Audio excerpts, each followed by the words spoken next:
প্রিয় শিক্ষার্থী বন্ধুরা, তোমরা নিশ্চয়ই সবাই ভালো আছো এই কোভিড-19 মাঝে এবং নিজের বাসায় থেকে পড়াশোনা করছো। হাজী কিয়ামউদ্দিন মেমোরিয়াল মহিলা কলেজের পক্ষ থেকে আমরা আজকে অনলাইনে পদার্থবিজ্ঞান দ্বিতীয় পত্র তৃতীয় অধ্যায়ের কিছু বিষয় নিয়ে আলোচনা করব। আজকে আমাদের আলোচ্য বিষয় কির্শফের সূত্র ও এর ব্যবহার। আমরা প্রথমে কির্শফের দুটি সূত্র আছে, এদেরকে আমরা জেনে নেব। প্রথম সূত্র, কোনো তড়িৎ বর্তনীর কোনো সংযোগ বিন্দুকে, অর্থাৎ পি এখানে একটি তড়িৎ বর্তনীর একটি সংযোগ বিন্দু, এখানে অন্তর্গামী এবং বহির্গামী যে প্রবাহগুলো আসছে আমরা খেয়াল করছি। I1 অন্তর্গামী, I2 বহির্গামী, I3 অন্তর্গামী, I4 বহির্গামী, I5 বহির্গামী প্রবাহ। তাহলে এদের যে বৈজিক সমষ্টি, এই বৈজিক সমষ্টি শূন্য হয়, অর্থাৎ সামেশন অফ I ইকুয়াল শূন্য। তো আমরা চিত্র অনুযায়ী যদি লিখি তাহলে I1 minus I2 plus I3 minus I4 minus I5 সমান শূন্য। এটি আমাদের কির্শফের প্রথম সূত্রের বিবৃতি এবং ব্যাখ্যা। কির্শফের দ্বিতীয় সূত্র, কির্শফের দ্বিতীয় সূত্রের ক্ষেত্রে আমরা একটি জটিল বর্তনী আঁকবো। প্রথমে বদ্ধ বর্তনীটি আমরা অঙ্কন সম্পন্ন করি। এখানে 4টি রোধ আমরা এঁকেছি, R1, R2, R3, R4। আমরা এখানে R5 দেব। এই বিন্দু দুটির মাঝে থাকবে আমাদের একটি তড়িৎ কোষ, যেটিকে আমরা ই দিয়ে চিহ্নিত করব, এবং এর রোধকে আমরা R6 দিয়ে প্রকাশ করব। প্রতিটি রোধের সঙ্গে একটি সংশ্লিষ্ট প্রবাহ থাকে, এটাকে আমরা I1 R2 এর সঙ্গে, I2 R3 এর সঙ্গে সংশ্লিষ্ট প্রবাহকে I3 R4 এর সঙ্গে, এখানে I4, এখানে I5, এখানে I6 বলছি। আমাদের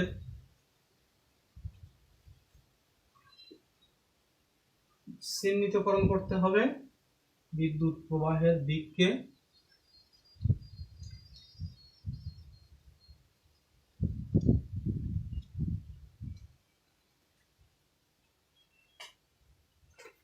আমরা এবারে সূত্রের বিবৃতিতে আসি। আমরা দেখলাম প্রতিটি রোধ এবং তার সঙ্গে আমাদের সংশ্লিষ্ট প্রবাহ মাত্রা রয়েছে। এই সংশ্লিষ্ট রোধ এবং প্রবাহ মাত্রাগুলোর যে বৈজিক সমষ্টি, এই বৈজিক সমষ্টি কেমন হবে? এখানে যে তড়িৎচালক শক্তি রয়েছে সেই তড়িৎচালক শক্তির সমান হবে, অর্থাৎ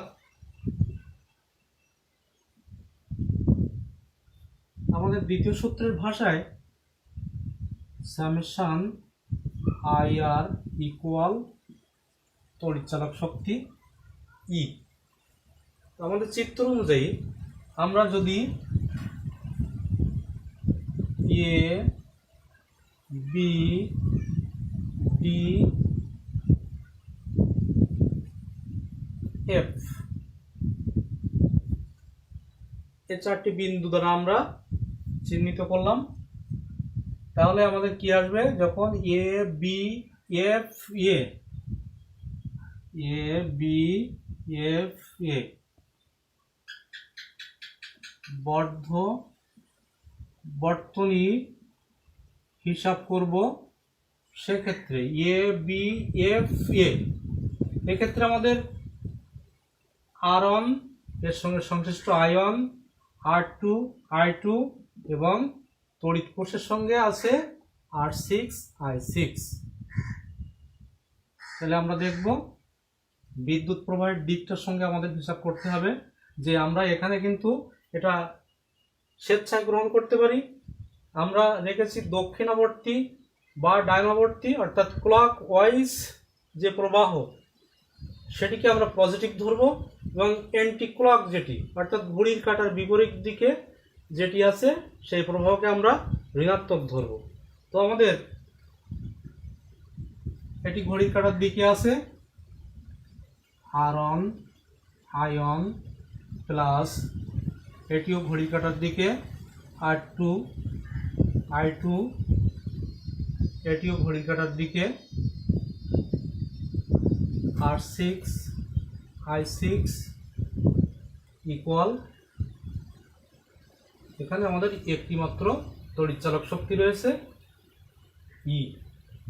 সুতরাং আমরা এভাবে প্রকাশ করতে পারি। যদি কোনো বদ্ধ বর্তনীতে কোনো তড়িৎচালক শক্তি না থাকে সেক্ষেত্রে আমাদের ডান পাশ শূন্য হবে। যেমন আমরা যদি এখানে বিবেচনা করি এ বি ডি এফ এ এই বদ্ধ বর্তনীটি হিসাব করি, সেক্ষেত্রে আমরা দেখব যে এই বদ্ধ বর্তনীতে কোনো কি নাই, তড়িৎচালক শক্তি নাই। সেক্ষেত্রে আমরা কি করব, আমাদের ব্যাখ্যাটা এমন হবে আয়ন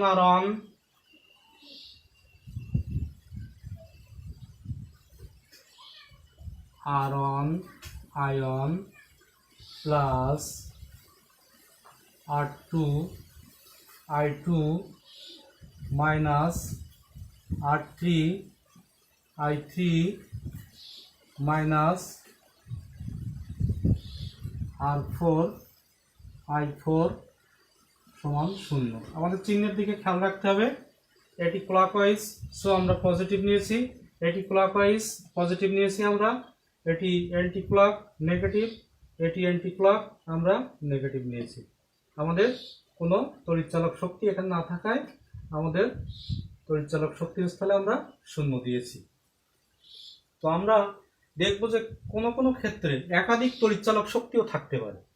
সেক্ষেত্রে আমরা ওই তড়িৎচালক শক্তিগুলো আমরা যোগ দেব, মোট তড়িৎচালক শক্তিকে আমরা নেব। সেক্ষেত্রে আমাদের এটি আসবে, আমাদের সূত্রটার রূপটা আসবে আই আর সমান সামেশন অফ ই। এই সামেশন অফ ই, তাহলে আমাদের মোট তড়িৎচালক শক্তি যেটা হবে সেটি আমরা নেব। কিন্তু খেয়াল রাখতে হবে যে তড়িৎচালক শক্তিগুলোর এখানে যে কোষগুলো আছে, কোষগুলোর দিক অর্থাৎ সংযোগ যেভাবে দেওয়া আছে আমাদের সেই সংযোগের দিকে আমাদের লক্ষ্য রাখতে হবে। তো আমরা দেখলাম বন্ধুরা কির্চফের প্রথম সূত্র, দ্বিতীয় সূত্র, এদের এবার আমরা ব্যবহার দেখব। তো ব্যবহারের জন্য আমাদের চিত্রটি একটু মুছতে হবে।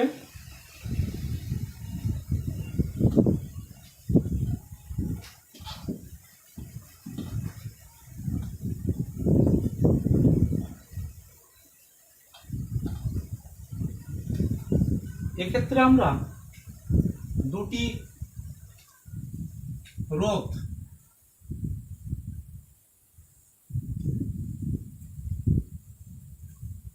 এখানে আমাদের R1 এখানে R2 এদেরকে আমরা সমান্তরালে যুক্ত করেছি।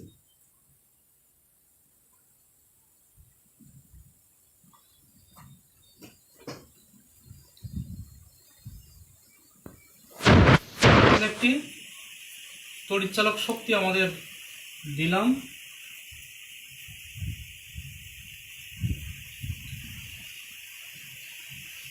R1 R2 এ বিন্দু, এটি বি বিন্দু। এখান থেকে যে প্রবাহটা যাচ্ছে আই মাত্রার প্রবাহ এখানে যে দুটি ভাগে বিভক্ত হলো, I1, এটি I2। এরা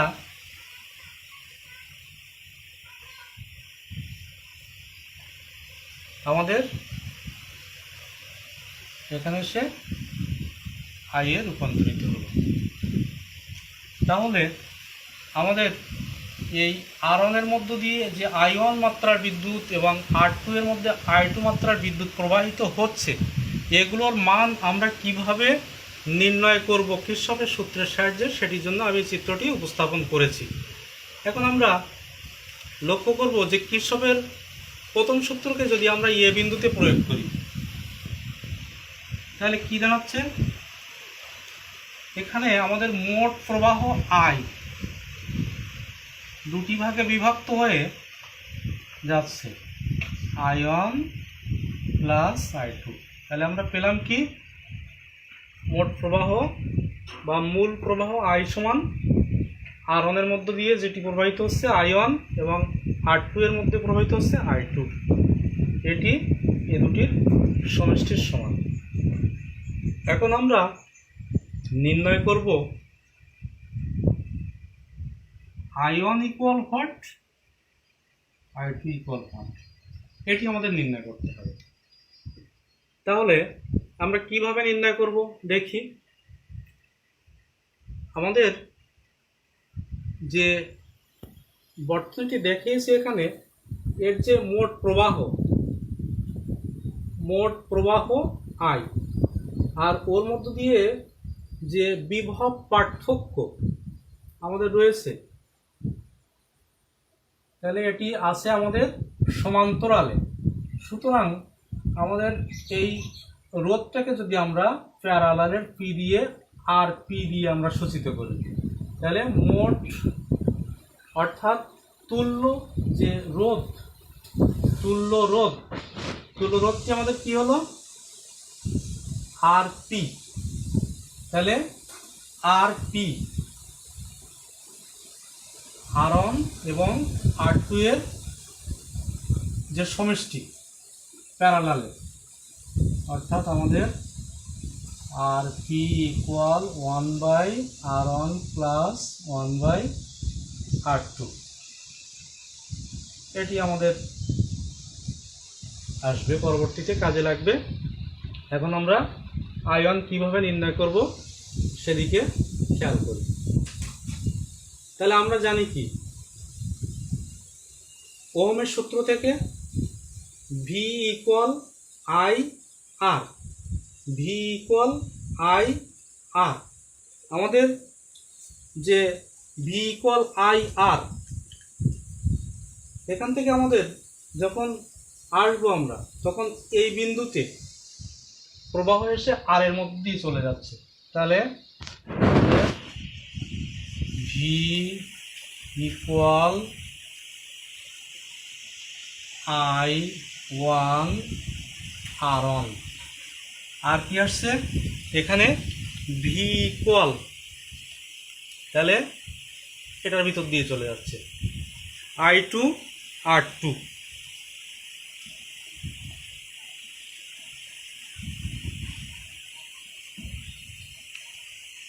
তাহলে আমাদের এই সমীকরণে আমরা দেখতে পাচ্ছি কি, যে V সমান I1 R1 সমান I2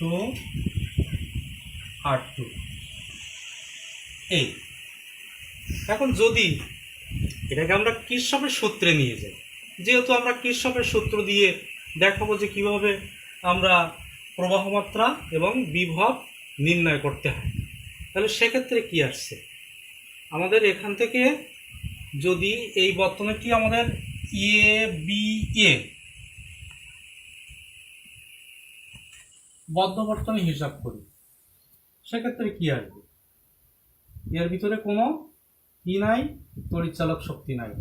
তাহলে আমাদের I1 R1, এটি হচ্ছে আমাদের দক্ষিণাবর্তী বা ক্লকওয়াইজ, এটি এন্টি ক্লক।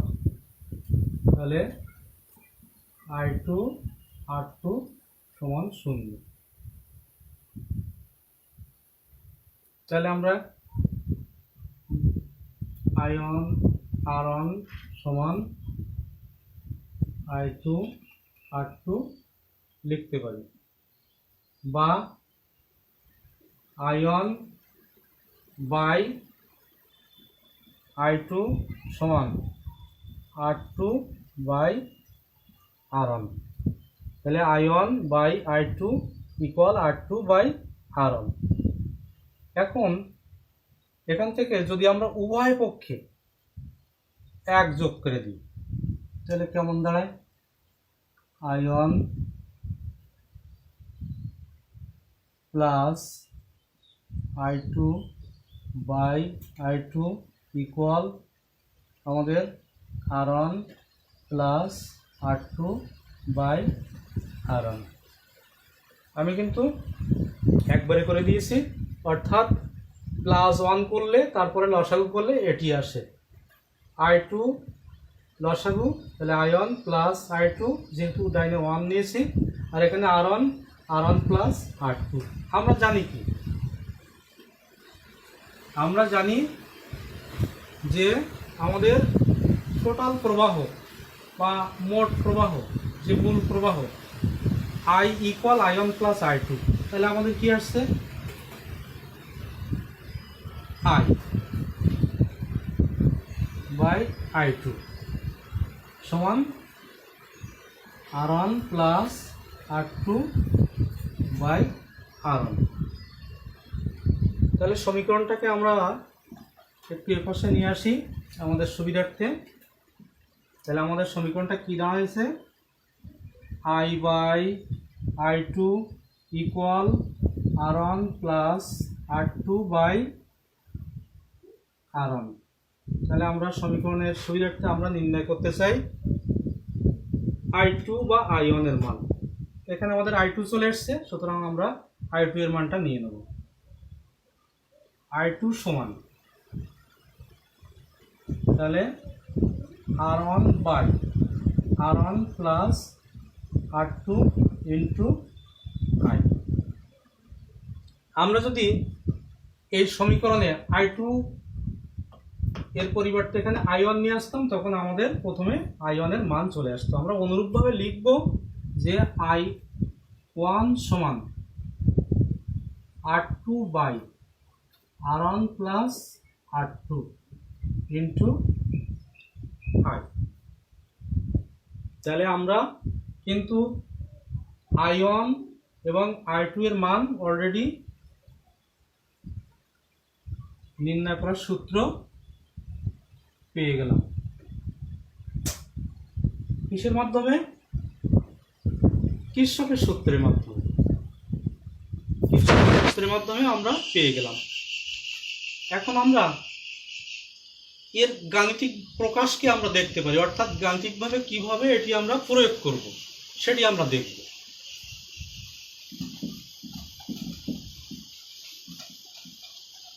আমরা যদি এখানে দুটি রোধ যোগ করে দিই, কেমন? R1 এর স্থলে যদি আমরা 5 ওহম, R2 এর স্থলে যদি 20 ওহম দিই, আর ই যদি আমরা 4 ভোল্ট দিই, তাহলে আমাদের I1 এবং I2 এর মধ্য দিয়ে কি পরিমাণ বিদ্যুৎ প্রবাহিত হচ্ছে সেটি আমরা নির্ণয় করতে পারব। অর্থাৎ আমরা নির্ণয় করব I1 equal what, I2 equal what, এটি আমরা নির্ণয় করব। তো সেক্ষেত্রে আমাদের সূত্রে যেহেতু আমরা জানি V ইকুয়াল IR, আমাদের এখানে কিন্তু কি নাই, এখানে আমাদের R কিন্তু আমরা সংশ্লিষ্ট যে R পেয়েছিলাম এটা আমরা নির্ণয় করে নিই। R1 এবং R2 আছে, আমরা RP নির্ণয় করে নিই। RP আমাদের নির্ণয় করে নিতে হবে। যেহেতু রোধ দুটি আছে সমান্তরালে, তাহলে 1/RP আমাদের যদি RP হয় তাহলে 1/R1 প্লাস 1/R2। তাহলে আমার নির্ণয় করতে হবে 1/RP ইকুয়াল 1/5 ওহম 1/20 ওহম। আমরা তাহলে এর যদি লসাগু করি 20 ওহম, তো আমাদের এখানে আসে 4, এখানে আসে 1, 5/20 ওহম। তাহলে আমরা পেলাম 1/RP ইকুয়াল, এখানে কাটলে আমাদের আসে, ভাগ করলে 5, 4, তাহলে 1/4 ওহম। অতএব RP সমান 4 ওহম। RP সমান 4 ওহম।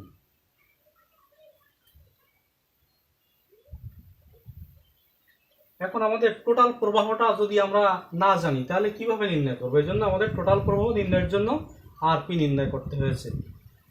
তাহলে আমাদের ভি সমান আই আর পি, তাহলে আই সমান V by R P. V কত আছে আমাদের? আমাদের এখানে যে তড়িৎচালক শক্তি সেটি আছে আমাদের এখানে মোট আমাদের এখানে লাগিয়ে দেওয়া হয়েছে, এটি আমাদের একটি 4 ভোল্ট তড়িৎ উৎস। তাহলে আমাদের 4 ভোল্ট বাই 4 ওহম ইকুয়াল আমাদের আসছে প্রবাহ মাত্রা 1 অ্যাম্পিয়ার। তাহলে আমরা কিন্তু পেলাম আমাদের টোটাল প্রবাহ I সমান 1 অ্যাম্পিয়ার। এখন আমি নির্ণয় করব I1 এবং I2।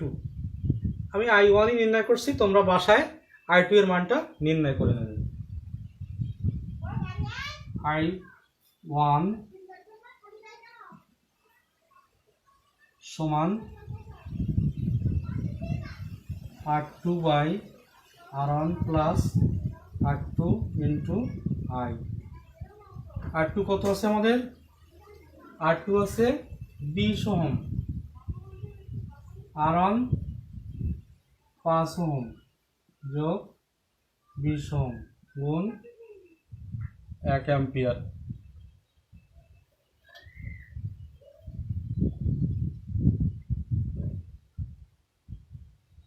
বিশ ohm by 25 ohm into 1 ampere. তো এখানে আমাদের তাহলে আসছে 5, 4 5 20, 5 5 25 ইন্টু 1 অ্যাম্পিয়ার, 5 40 অর্থাৎ 0.8 অ্যাম্পিয়ার। তাহলে আমাদের I1 কত হলো? 0.8 অ্যাম্পিয়ার। তোমরা বাসায় I2 ইকুয়াল কত হয় সেটি নির্ণয় করে নেবে।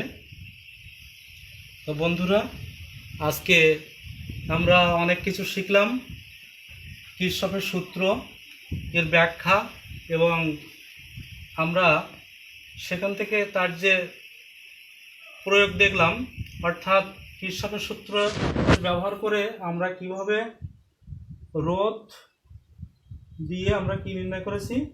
প্রবাহ মাত্রা। এখন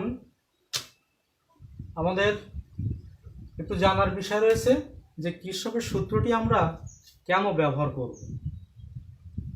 আমরা যখন সরল বর্তনী ব্যবহার করি তখন কিন্তু আমরা ওহমের সূত্র দিয়ে এর পরিপূর্ণ ব্যাখ্যা দিতে পারি, কিন্তু বর্তনীটি যখন বদ্ধ বর্তনী হয় তখন আমাদের কিন্তু ওহমের সূত্র দিয়ে আমরা সব ব্যাখ্যা সম্পন্ন করতে পারি না।